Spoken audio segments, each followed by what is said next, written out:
20장까지의 말씀입니다. 역대상 19장부터 20장까지의 말씀, 제가 가진 성경은 구약 639쪽에 있습니다. 우리 드라마 바이블 어플을 통해 함께 듣고 은혜 나누도록 하겠습니다. 제19장.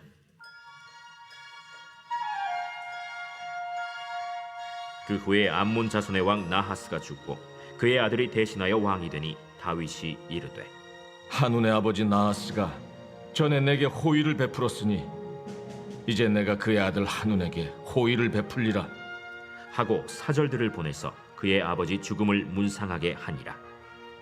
다윗의 신하들이 암몬 자손의 땅에 이르러 한운에게 나아가 문상하매 암몬 자손의 방백들이 한운에게 말하되, 왕은 다윗이 조문사절을 보낸 것이 왕의 부친을 존경함인 줄로 여기시나이까? 그의 신하들이 왕에게 나아온 것이 이 땅을 엿보고 정탐하여 전복시키고자 함이 아니니이까? 한운이 이에 다윗의 신하들을 잡아 그들의 수염을 깎고 그 의복을 볼기 중간까지 자르고 돌려보내매 어떤 사람이 다윗에게 가서 그 사람들이 당한 일을 말하니라. 그 사람들이 심히 부끄러워하므로 다윗이 그들을 맞으러 보내 왕이 이르기를, 너희는 수염이 자라기까지 여리고에 머물다가 돌아오라. 암몬 자손이 자기가 다윗에게 밉게 한 줄 안지라.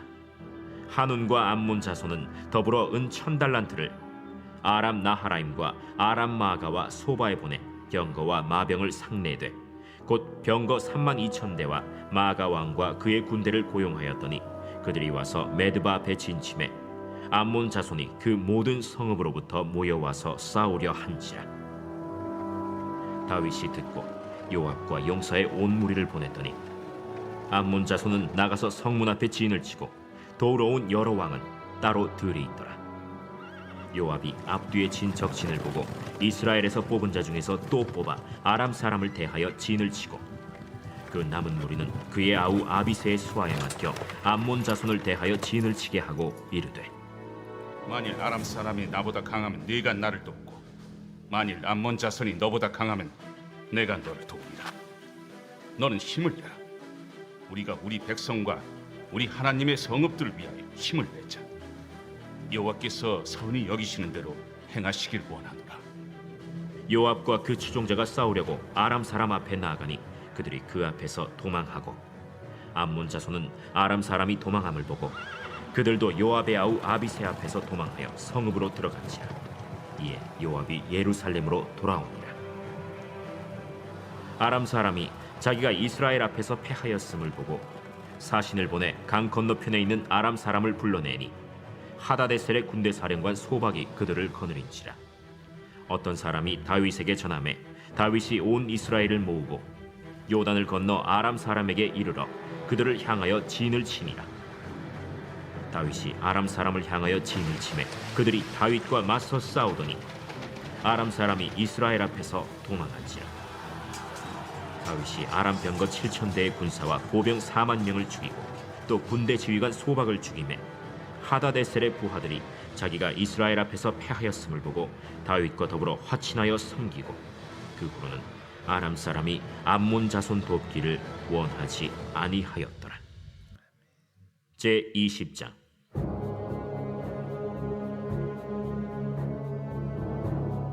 해가 바뀌어 왕들이 출전할 때가 되매 요압이 그 군대를 거느리고 나가서 암몬 자손의 땅을 격파하고 들어가 랍바를 에워싸고 다윗은 예루살렘에 그대로 있더니 요압이 랍바를 쳐서 함락시키매 다윗이 그 왕의 머리에서 보석 있는 왕관을 빼앗아 중량을 달아보니 금 1달란트라. 그들의 왕관을 자기 머리에 씁니다. 다윗이 또 그 성에서 노략한 물건을 무수히 내어오고 그 가운데 백성을 끌어내어 톱과 쇠도끼와 돌서래로 일하게 하니라. 다윗이 암몬 자손의 모든 성읍을 이같이 하고 다윗이 모든 백성과 함께 예루살렘으로 돌아오니라. 이후에 블레셋 사람들과 게셀에서 전쟁할 때에 후사 사람 십부게가 키가 큰 자의 아들 중에 10배를 쳐 죽임에 그들이 항복하였더라. 다시 블레셋 사람들과 전쟁할 때 야일의 아들 엘하나니 가드 사람 골리앗의 아우 라흐미를 죽였는데 이 사람의 창자로는 배틀채가 탔더라. 또 가드에서 전쟁할 때 그곳에 키 큰 자 하나는 손과 발에 가락이 6씩 모두 24이 있는데 그도 키가 큰 자의 소생이라. 그가 이스라엘을 능욕함으로 다윗의 형 시므아의 아들 요나단이 그를 죽이니라. 가드의 키 큰 자의 소생이라도 다윗의 손과 그 신하의 손에 다 죽었더라. 아멘. 오늘 말씀은 어떻게 보면 오해와 불신이 불러일으킨 비극적인 사건에 대해 기록하고 있다고 볼 수 있습니다. 그러나 엄밀히 따지면 오늘 말씀은 어떤 사람이 리더이냐에 따라서 그 결과가 달라짐을, 즉 진정한 리더의 모습을 우리는 깨닫게 되는데요. 오늘 말씀의 내용은 이렇습니다. 먼저 1절부터 5절까지의 내용을 보시면 암몬 왕 나하스가 죽자 다윗은 전에 나하스에게 받은 은혜를 떠올리며 조문하기 위하여 나하스의 아들 한운 왕에게 사절단을 보냅니다. 다윗이 나하스로부터 언제 어떻게 도움을 받았는지에 대해서는 오늘 본문에 구체적으로 기록되어 있지는 않지만 분명한 것은 다윗은 받은 은혜를 잊지 않고 기억하고 있었다라는 사실입니다. 그러나 암몬 왕 한우는 이러한 다윗의 선한 의도를 곡해하고 다윗이 보낸 조문 사절단에게 무례한 행동을 취하게 되는데요. 그 행동이 어떤 행동이었냐 하면 4절에 보시면 바로 다윗이 보낸 사절단의 수염을 깎고 입은 옷 가운데를 도려내어 양쪽 엉덩이가 드러나게 하여 돌려보낸 것입니다. 사실 이 행동은 이스라엘 사람들에게 있어서 매우 수치스러운 엄청난 모욕에 가까운 행동이었습니다. 아니 도대체 암몬 왕 한우는 왜 이런 무례한 행동을 하게 된 것일까요? 우리 3절의 말씀을 다시 한번 읽어보겠습니다. 3절입니다. 시작. 암몬 자손의 방백들이 한운에게 말하되 왕은 다윗이 조문 사절을 보낸 것이 왕의 부친을 존경함인 줄로 여기시나이까. 그의 신하들이 왕에게 나온 것이 이 땅을 엿보고 정탐하여 전복시키고자 함이 아니니까 하는지라. 아멘. 그 이유가 무엇이라고 말합니까? 네, 한마디로 그의 신하들이 암몬 왕 한운에게 잘못 조언하고 그를 자극한 것입니다. 물론 이때 당시 점점 부강해지는 이스라엘을 보며 커다란 위협을 느끼지 않을 수는 없었을 것입니다. 충분히 그런 오해할 수 있는 상황입니다. 그러나 어쨌든 최종 결정은 왕이 내리는 것인데 어리석게도 한우는 방백들의 말을 곧이곧대로 믿고 그대로 받아들였습니다. 이 소식을 들은 다윗은 사절들이 그들의 수염이 자라기까지 여리고에 머물다가 돌아오도록 지시합니다. 즉 다윗은 사절단의 체면을 살려주고자 인간적인 배려를 하게 된 것이죠. 어쨌든 결과적으로 이러한 한운의 무례한 행동은 결국 이스라엘과 암몬의 전쟁이라는 엄청난 결과를 초래하게 되었고 그 책임은 고스란히 암몬 왕 한운에게 돌아가게 됩니다. 그런데 그 과정을 살펴보면 암몬 왕 한운의 어리석은 판단은 계속됩니다. 6절부터 8절까지의 말씀을 보시면 암몬 왕 한운은 자기가 다윗에게 미움을 사게 되어서 다윗이 쳐들어올 것이라 예상하고 먼저 전쟁을 준비합니다. 즉 이스라엘이 아니라 암몬이 먼저 스스로 도둑이 제발 저린 격으로 먼저 나서서 전쟁을 준비하고 움직인 것입니다. 특히 6절에 보시면 그는 은 1000달란트를 쏟아 부어 이웃나라의 군사들을 고용합니다.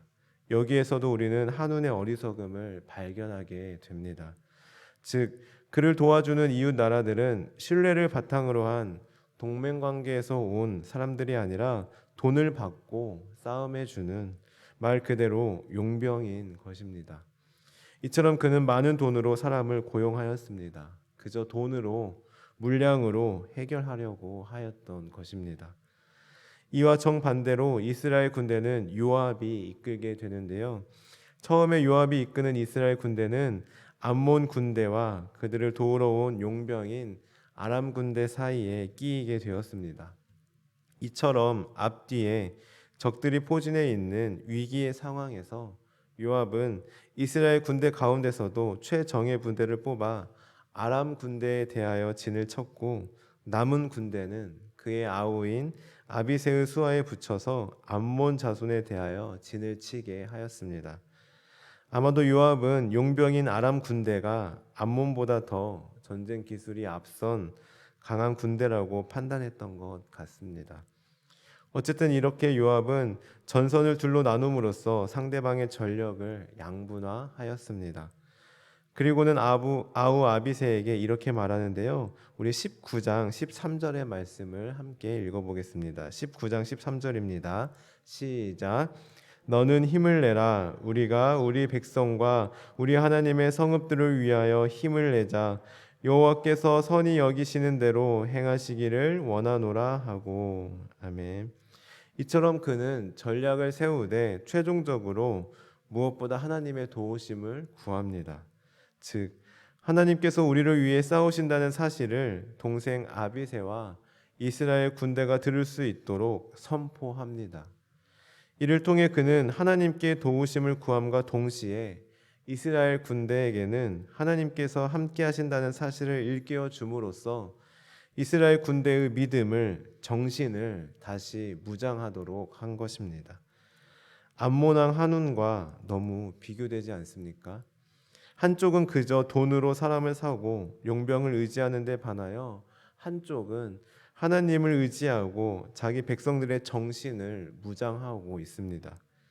그렇다면 이 전쟁의 결과는 어떻게 되었을까요? 안 봐도 비디오입니다. 우리가 다 예상하는 결과가 나타나게 됩니다. 요압과 정예 부대가 진격해 나가자 아람 사람들은 다 도망하였습니다. 아마도 남의 나라, 남의 백성을 위해 목숨까지 바쳐서 싸울 필요는 없겠다 하고 생각했을지도 모르겠습니다. 반면에 이스라엘 군대는 하나님께서 우리와 함께 하신다는 사실을 확신한 채 자기 백성, 우리나라, 우리 가족을 지키기 위해 싸우는 것이므로 목숨을 바쳐 싸웠을 것입니다. 어쨌든 아람 사람들이 도망하는 것을 보고 암몬 사람들도 도망하게 되는데요. 이렇게 하여 첫 번째 전쟁은 이스라엘의 완벽한 승리로 끝나게 됩니다. 그러자 16절부터 보시면 아람 사람들은 후원군을 요청합니다. 그리하여 사신을 보내어 강 건너편에 있는 아람 사람들을 불러왔는데 하닷 에셀의 군대 사령관 소박이 이 군대를 지휘하였습니다. 그리고 이 소식을 들은 다윗은 이번에는 온 이스라엘을 모이고 몸소 요단을 건너가서 아람 사람과 직접 싸우게 됩니다. 그리고 두 번째 전쟁에서도 승리를 거두었습니다. 이 이후로는 아람 사람은 암몬 사람 돕기를 원하지 않았다라고 오늘 본문 19절은 말씀하고 있습니다. 그리고 20장에서도 암몬과의 전쟁은 계속되는데 이스라엘은 암몬의 수도인 랍바를 완벽하게 점령하게 됩니다. 이처럼 우리는 오늘 말씀의 다윗을 통해 완벽한 리더의 모습을 발견하게 됩니다. 다윗은 어떤 리더였습니까? 그는 은혜를 잊지 않고 기억했던 그 은혜를 갚으려 했던 리더였습니다. 그리고 그는 적재적소에 사람을 잘 배치하였고 그의 주변에는 마음을 다해 진심을 다해 나라를 위해 충성하였던 신복들이 있었습니다. 뿐만 아니라 그는 자신이 나서야 할 상황에서는 몸을 사리지 않고 직접 전쟁을 지휘하였습니다. 그리고 무엇보다 그는 하나님을 믿고 하나님을 의지하는 리더였습니다. 이와는 반대로 암몬 왕 한운은 어떤 리더였습니까? 그는 은혜보다는 의심과 불신이 가득한 사람이었으며 어떤 판단이 지혜로운 결정인지 구분하지 못한 어리석은 사람이었습니다. 뿐만 아니라 주변에는 어리석은 신하들 뿐이었으며 그저 돈으로 물량으로 모든 것을 해결하려고 하였던 사람이었습니다. 그래서 그의 주변에는 진심으로 그를 위한 사람이 없었습니다. 무엇보다 그는 하나님을 모르는 리더였습니다. 저는 오늘 말씀을 묵상하면서 우리나라를 위해 더욱 기도하게 되었습니다. 우리 대한민국은 대통령 선거를 앞두고 있습니다. 어떤 리더가 어떤 사람이 대통령이 될지 우리는 아무도 모릅니다. 그러나 오늘 말씀을 묵상하면서 다윗과 같은 리더가 우리나라에도 나왔으면 좋겠다라는 생각을 하게 되었습니다. 하나님을 경외하며 하나님을 의지하는 대통령, 의심과 불신, 열등감이 가득한 사람이 아니라 은혜와 감사를 아는 대통령, 돈으로, 물령으로 모든 것을 해결하려고 하는 사람이 아니라 하나님의 도우심을 구하며 지혜롭게 하나님이 주신 지혜로 적재적소에 사람을 잘 배치하는 대통령, 주변에 어떻게든 한 자리 차지하고자 하는 간신과 어리석은 보좌관들이 즐비한 주변에 진심으로 나라를 위해 목숨 바쳐 일하고 대통령을 도울 보좌관들이 있는 대통령, 그저 말로만 하는 것이 아니라 자신이 나서야 할 상황에서는 몸을 사리지 않고 직접 솔선수범하는 대통령, 그런 리더가 우리나라에도 나왔으면 좋겠습니다. 저는 이를 위해 하나님께서 이 시기에 우리에게 이 말씀을 주셔서 우리가 그 어느 때보다도 우리나라를 위해 더욱 기도해야 할 때임을 알려주고 계시지 않을까 하는 생각을 하게 되었습니다. 사랑하는 성도 여러분, 대통령 선거를 약 한 달 정도 앞둔 이 시기에 하나님께서 오늘 우리에게 주신 말씀을 기억하며 우리나라에도 다윗과 같은 리더가 세워질 수 있도록 오늘은 특별히 그 어느 때보다 더 우리나라를 위해 집중해서 기도하는 저와 성도님들 되시기를 간절히 소망합니다. 기도하시겠습니다.